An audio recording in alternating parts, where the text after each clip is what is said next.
जय गुरु जी। संगत जी गुरु जी की कृपा, गुरु जी के आशीर्वाद से आज का जो सत्संग हम आपके साथ शेयर कर रहे हैं प्रीति आंटी का है। ये सत्संग हमें मेल के माध्यम से प्राप्त हुआ है, तो सभी गुरु परिवार से हाथ जोड़ के विनती है सत्संग को अंत तक सुने, ध्यान से सुने और पूरा सुने। संगत जी ये बहुत ब्लेसिंगफुल सत्संग है, गुरु जी की कृपा है इस सत्संग पे। और आंटी को कैसे गुरु जी महाराज ने ब्लेस किया, कैसे उनके जीवन को बदला, कैसे उनके दुख बीमारी सारे रोगों को कष्ट जो भी थे उन पे काटा। तो संगत जी जब हम सत्संग सुनते हैं तो गुरु जी कहते हैं सत्संग सुनने वाले का भी कल्याण, सत्संग करने वाले का भी कल्याण।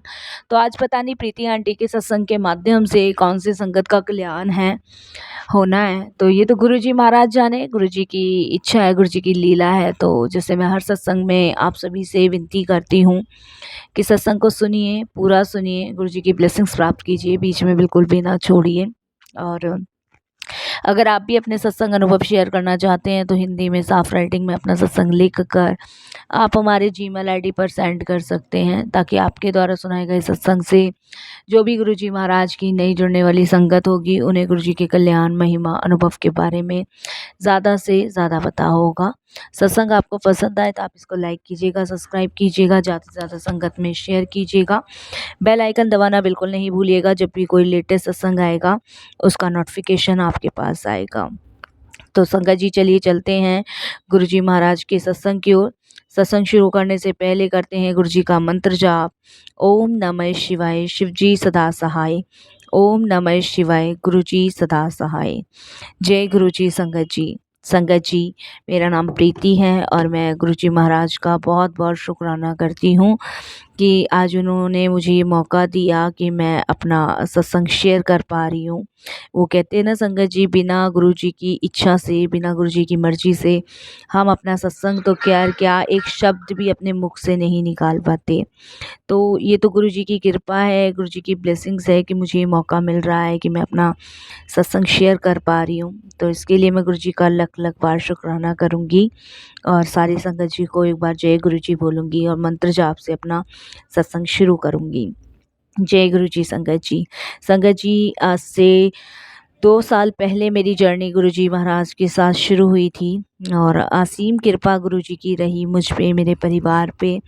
मैं बहुत सारे दुख के बवंडर से गुजर रही थी क्योंकि हस्बैंड की जॉब नहीं थी और बच्चे मेरे पास 3 थे। तो आप सभी संगत जान सकते हैं कि जब पति की जॉब ना हो तो एक औरत के लिए घर चलाना कितना मुश्किल होता है, कितनी परेशानियों का सामना करना पड़ता है।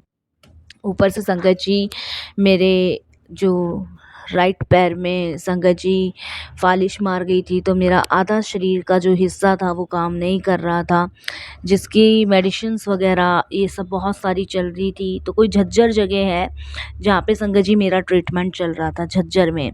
तो वहाँ पे संगत जी जैसे फालिश मार जाती है आधे शरीर में, तो उसकी मेडिसिन वगैरह चल रही थी, बट उससे कोई रिलीव नहीं मिल रहा था। हम लोग वहाँ सुबह जाते थे 6 बजे और 8-9 बजे तक हमारा वहाँ नंबर आता था, तो पूरा दिन ख़राब चला जाता था। ऊपर से हस्बैंड की जॉब भी नहीं थी, ऊपर से हम वैसा भी ट्रीटमेंट, प्राइवेट ट्रीटमेंट भी करा रहे थे, देसी दवाइयाँ भी खा रहे थे, लेकिन संगत जी कोई भी काम नहीं आ रहा था। शरीर आधा मारा जाने की वजह से संगत जी मैं कोई नौकरी वगैरह भी कुछ नहीं कर सकती थी। एक पैर तो ये समझ लीजिए संगत जी मेरा बिल्कुल काम नहीं करता था और आधा बाकी का जो हिस्सा था वो काम करता था, लेकिन इतना स्पीड में नहीं करता था जैसे मैं आम इंसान कर लेता है कोई, ऐसे नहीं कर पाती थी मैं काम। तो तब संगत जी हस्बैंड की जॉब भी नहीं थी, बच्चे भी गवर्नमेंट स्कूल में डाल रखे थे हम लोगों ने, लेकिन फिर भी दिक्कत का सामना तो करना ही पड़ रहा था। तब संगत जी हमारे ही एक पड़ोस में एक आंटी जी रहते हैं जो गुरुजी को मानते थे।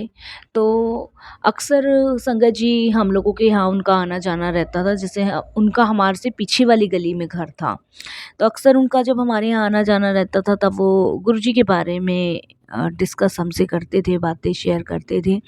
तब उन्होंने मुझे यही कहा कि प्रीति अपने हस्बैंड को कहो कि एक बार गुरुजी के मंदिर जाएं, वहाँ माथा टेके उनको मानना शुरू करें।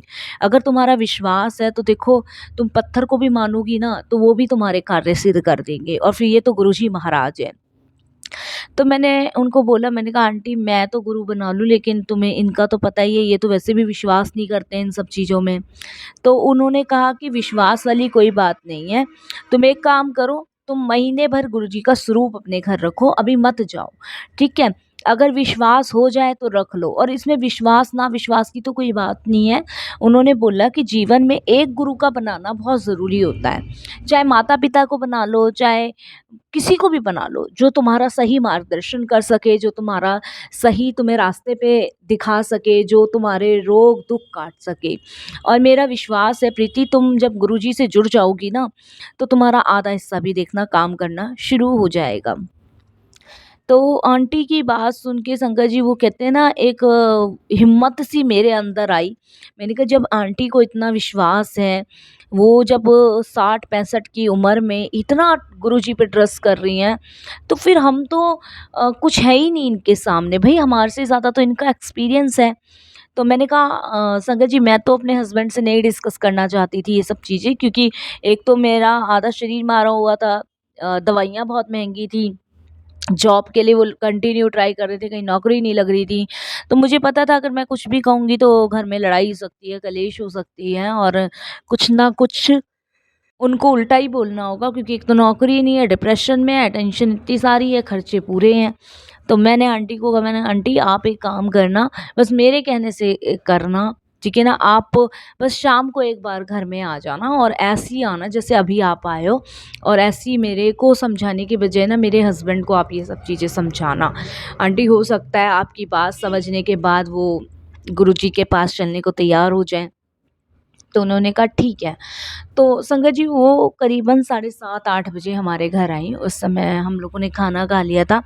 तब ऐसे ही नॉर्मली उन्होंने हाल-चाल मुझसे, मेरे हस्बैंड से पूछे, और उसके बाद संगत जी उन्होंने मेरी दवाइयों के बारे में पूछना शुरू किया। तो मेरे हस्बैंड बोले कि आंटी आपको तो पता ही है झज्जर से दवाई चल रही है, और बाकी ट्रीटमेंट चल रहे हैं। देखो फ़र्क अभी तक तो पड़ा नहीं है, लेकिन डॉक्टर और वैद्य जी कहते हैं कि फ़र्क पड़ जाएगा। तब आंटी मेरी मेरे हस्बैंड को समझाती हैं, कहती हैं कि भई कभी-कभी दवा से दुआ भी काम आती है। तो वो कहते हैं मेरे हस्बैंड कि भई मैं तो इसके नाम के पैसे भी उतार के रख रखे हैं, ये ठीक तो हो, मैं तो वैष्णो देवी घूम के आऊँगा। तो वो आंटी कहती है कि बेटा तुझे करने की तो कोई ज़रूरत नहीं है, अगर तू मेरी बात माने ना, तो तू एक बार बड़े मंदिर चल। एक बार छतरपुर वाले महाराज जी को मान के रख, और तू बड़े मंदिर मत जा, अभी मत जा, मैं नहीं कह रही तू अभी जा, लेकिन मेरा विश्वास है कि तू उनका गुरुजी का स्वरूप अपने घर में रख, महीने भर में रख। तुम इतने दुःख परेशानियों को झेल रहे हो, एक बार ये करने में तो कोई बुराई नहीं है। तब मेरे हस्बैंड ऐसी आनाकानी सी करने लगे उनके सामने। तो वो तब आंटी बोली, देखो बेटा तुम्हारी मर्ज़ी है, मैंने तो सब तुम्हारे ऊपर छोड़ दिया, मैं ज़बरदस्ती नहीं कर रही हूँ, इसमें मेरा कोई लालच नहीं है। तब मैंने भी अपने हस्बैंड को कहा, मैंने कहा हाँ, आंटी का थोड़ी ना इसमें कोई लालच है, अभी मानो ना मानो हमारी मर्ज़ी है, आंटी का फ़र्ज़ है बताना। और वो सिर्फ़ बता रही हैं, भई आजकल एक-दूसरे को कौन क्या अच्छी चीज़ें बताता है, और भई देखो वो हमें मानती हैं इसीलिए बता रही हैं। तो मेरे हस्बैंड ने कहा ठीक है, जब आपका जाना हो तो बताना। इस तरीके से मेरे हस्बैंड ने कहा। उसके बाद संगत जी, आंटी को तो अगले मंडे को जाना ही था, क्योंकि संगत जी वो गुरुजी के बड़े मंदिर बस वगैरह भी लेके जाते थे। तो एक सेवा थी, और निःशुल्क सेवा थी। तो मेरे हस्बैंड के माइंड में आया कि आंटी बड़े मंदिर गुरुजी के यहाँ दरबार में बस वगैरह लेके जाती है, तो ये तो भई अपना बिज़नेस चला रही हैं गुरुजी के लिए, और 3-3 सौ 4-4 सौ रुपए ले रही हैं, और एक कस्टमर हम इनके बन गए।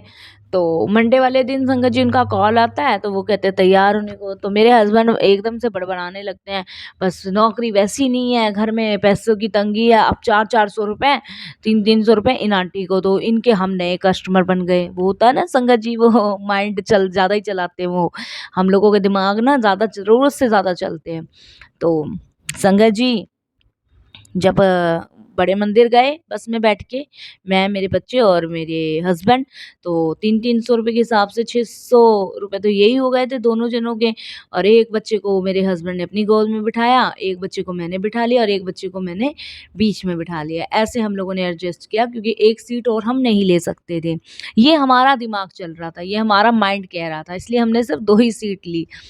और संगत जी उसके बाद वहाँ पे आंटी बार-बार कह रही थी कि अपने बच्चे को यहाँ बिठा दो, लेकिन मेरे हस्बैंड बार-बार कहते नहीं आंटी यहीं ठीक है, कंफर्टेबल है, बैठा हुआ है। तो जैसे संगत जी मैंने फाइनली जैसे आधा शरीर का हिस्सा मेरा मारा हुआ है, तो मेरे हस्बैंड मुझे व्हीलचेयर पे लेके जाते हैं, व्हीलचेयर पे ही कहीं भी लेके जाते हैं व्हीलचेयर पे। तो व्हीलचेयर संगत जी बस में रख दी और वहाँ पे उतरे हम लोग बड़े मंदिर उतरे और भी संगत थी। तो संगत जी फिर बड़े मंदिर में जैसे व्हीलचेयर पे मेरे हस्बैंड ने बिठाया और संगत जी आगे की साइड हम लोग चलने लगे, क्योंकि हमें तो कुछ पता नहीं था। जैसे-जैसे वहाँ पे आंटी गाइड कर रहे थे, वहीं पे गाइडेंस पे हम वहाँ चल रहे थे। तो वहाँ पे कुछ सेवादार अंकल आए और उन्होंने मेरे हस्बैंड को कहा कि अंकल आंटी को प्रॉब्लम है, तो आप इस साइड से ईज़िली जाइए, वहाँ से आपके गुरुजी के दर्शन हो जाएँगे। आंटी को परेशानी नहीं होगी, क्योंकि गुरुजी के दरबार में गुरुजी ने कह रखा है कि जो ऐसी संगत है उनके इस तरीके से दर्शन करा दो। तो आप अंकल आराम से जा सकते हो। तो आंटी बोली कि देखो गुरुजी ने कैसे तुम्हें पहली बार में इतना ब्लेस कर दिया, देखो कितनी लाइन लगी हुई है, लाइन में से तुम्हें देखो प्रथम दर्शन के लिए गुरुजी बुला रहे हैं। अब संगत जी मैं और मेरे हस्बैंड, मेरे तीनों बच्चे, और मेरे हस्बैंड ने व्हीलचेयर से मुझे पकड़ रखा था और मेरे बच्चे आगे आगे थे। एक सेवादार अंकल हमारे साथ और थे ताकि कोई प्रॉब्लम ना हो। वहाँ पहुँचे और वहाँ पहुँचने के बाद संगत जी मेरे हस्बैंड ने, वहाँ के सेवादारों ने सीढ़ियों पे वो व्हीलचेयर पकड़ी और संगत जी उसके बाद हम लोग ऊपर गए। तो मेरे हस्बैंड जैसे ही माथा छूने को हुए सीढ़ियों का, तो एक सेवादार अंकल ने रोक दिया। उन्होंने कहा कि आप इसको नहीं छुएंगे। गुरुजी कहते हैं कि काम, क्रोध, मोह, अहंकार की सीढ़ियाँ हैं, तो इन्हें कुचलते हुए आपको जाना है, छूना नहीं है। तो वो पहली चीज़ तो मेरे हस्बैंड को बहुत अच्छी लगी, क्योंकि मेरे हस्बैंड का भी मानना यही है कि काम, क्रोध, मोह, माया और अहंकार ये आपके जीवन को नष्ट कर देती है। तो उसके बाद संगत जी ये चीज़ मेरे हस्बैंड के दिल को छू गई और हम अंदर गए। बहुत सुंदर दरबार था, माथा टेका, शांति मिली, बहुत शांति मिली, सुकून सा जिसे कहते हैं ना, वो हमें उस मंदिर के अंदर मिला। उसके बाद संगत जी दर्शन किए। दर्शन करने के बाद वापस से सेवादार अंकल के द्वारा, मदद के द्वारा हम लोग आए। लंगर किया। लंगर भी संगत जी मुझे बहुत ईज़िली मिला वहाँ पे। तो आंटी ने कहा कि आप लोग बस की साइड जाएँ और वहाँ पे बैठे, हम लोग जब तक आ रहे हैं। तो मैंने कहा ठीक है आंटी जी। तो हम लोग बस तक पहुँचे। बस तक जैसे ही संगत जी बस के पास खड़े थे, क्योंकि आंटी और बाकी संगत को टाइम लगना था, हमारे दर्शन पहले हो गए थे। तो संगत जी वहाँ बस के पास जब हम पहुँचे, वहाँ पे 2 आंटियाँ थी, वहीं पे बैठी हुई थी वो। और संगत जी वहाँ पे बैठी-बैठी वो सिर्फ़ गुरुजी की बातें कर रहे थे कि गुरुजी ने तो मेरे बेटे की शादी करा दी, गुरुजी ने तो मेरे बच्चे की नौकरी लगा दी, आज मेरा बच्चा कनाडा में शिफ्ट है। ऐसे-ऐसे वो सत्संग शेयर कर रहे थे आपस में, तो मैं सब सुन रही थी। तो मैं एकदम से उन आंटी को बोलती हूँ, मैंने कहा आंटी आप कब से जुड़े हैं? तो वो कहते हैं कि हमें तो 5 साल हो गए, वैसे तो गुरुजी से जन्म जन्मांतरों का रिश्ता है। तो आंटी कहते हैं आप? मैंने कहा मैं फर्स्ट टाइम आई हूँ, पर मुझे बड़ा अच्छा लगा, शांति लगी। तो फिर आंटी बोलते हैं कि आप व्हील चेयर पे क्यों हो? तो मैं उनको सारी परिस्थिति बताती हूँ। तो वो कहती है तुम चिंता मत करो, अब तुम गुरुजी के दरबार आ गए हो ना, देखना कैसे तुम ठीक होते हो, कैसे तुम दौड़-दौड़ के गुरुजी के दर्शन के लिए बार-बार आते हो। तो वही चीज़ हुई संगत जी, वही जो उन आंटी ने कहा था रियलिटी में वही चीज़ हुई। संगत जी 2 आज से 2 साल पहले मैं चल नहीं सकती थी, लेकिन आज गुरुजी की कृपा से मैं दौड़-दौड़ के गुरुजी के दर्शन के लिए आती हूँ। संगत जी गुरुजी की इतनी ब्लेसिंग्स रही उस प्रथम दर्शन के बाद कि संगत जी वो जो दवाई थी झज्जर की, जो ट्रीटमेंट मेरा चल रहा था, उसी के माध्यम से संगत जी मेरा जो पैर था वो काम करना शुरू किया और संगत जी दवाइयाँ लगनी शुरू हो गई। और इस तरीके से संगत जी जो मेरा आधा हिस्सा मारा हुआ था वो काम करना शुरू हो गया। अब वैद्य का कहना था कि मेरी दवाइयों से हुआ है और डॉक्टर का कहना था कि हम जो ट्रीटमेंट कर रहे हैं उससे हुआ है, लेकिन मैं और मेरे हस्बैंड ये जान चुके थे कि ये सिर्फ गुरुजी की कृपा से हुआ है। संगत जी डॉक्टर के पास गए तो डॉक्टर ने अपनी चीज़ों को बताना शुरू किया कि ये हमने मेडिसिन दी है, ये इससे ऐसे हुआ है। और वैद्य का कहना यही था कि मैं जो ये ट्रीटमेंट कर रहा हूँ ना उसकी वजह से देखो इन कितना फ़र्क आ रहा है। लेकिन संगत जी सब अपनी-अपनी बढ़ियाई करने में लगे हुए थे, लेकिन मैं और मेरे हस्बैंड ये समझ चुके थे कि ये सिर्फ़ गुरुजी की कृपा से हुआ है, गुरुजी की ब्लेसिंग से हुआ है। इसके लिए गुरुजी का शुक्राना करती हूँ, मैं बहुत-बहुत शुक्राना करती हूँ। और संगत जी आज मैं अपने दोनों पैरों पे चल सकती हूँ, मेरा आधा शरीर का हिस्सा काम करता है। मैं ये तो नहीं कहूँगी संगत जी कि मैं आम इंसान की तरह हो चुकी हूँ, लेकिन हाँ, मैं ये ज़रूर कहूँगी कि 100 में से 95% मेरा हिस्सा काम करता है, जो 5% है वो संगत जी मेरे कर्म है, वो धीरे-धीरे काट रही हूँ, वो भी ठीक हो जाएँगे। उसके बाद संगत जी गुरुजी की कृपा से मेरे हस्बैंड की जॉब लगी, जॉब भी बहुत अच्छी गुरुजी ने ब्लेस करी। संगत जी घर में जो आर्थिक तंगियाँ थी, वो ख़त्म होना शुरू हुई। मतलब वो जो मेरे हस्बैंड प्रथम दर्शन करके आए, मैं करके आई, उसके बाद तो हमारी जीवन बहुत परिवर्तित हुआ। संगत जी जब हम बड़े मंदिर से दर्शन करके और संगत जी जब हम वापस घर की तरफ आए, तो उसके बाद मेरे हस्बैंड संगत जी आंटी को पैसे देने लगे, पूछने लगे, तो आंटी कहते हैं कि ये तो निःशुल्क सेवा है। मैं तो ये गुरुजी की सेवा करती हूँ, जो संगत गुरुजी के दरबार पे जाके जिसका कल्याण हो सकता है भई, उसमें मेरी भी तो ब्लेसिंग्स जुड़ती है ना, तो मेरा तो एक काम है।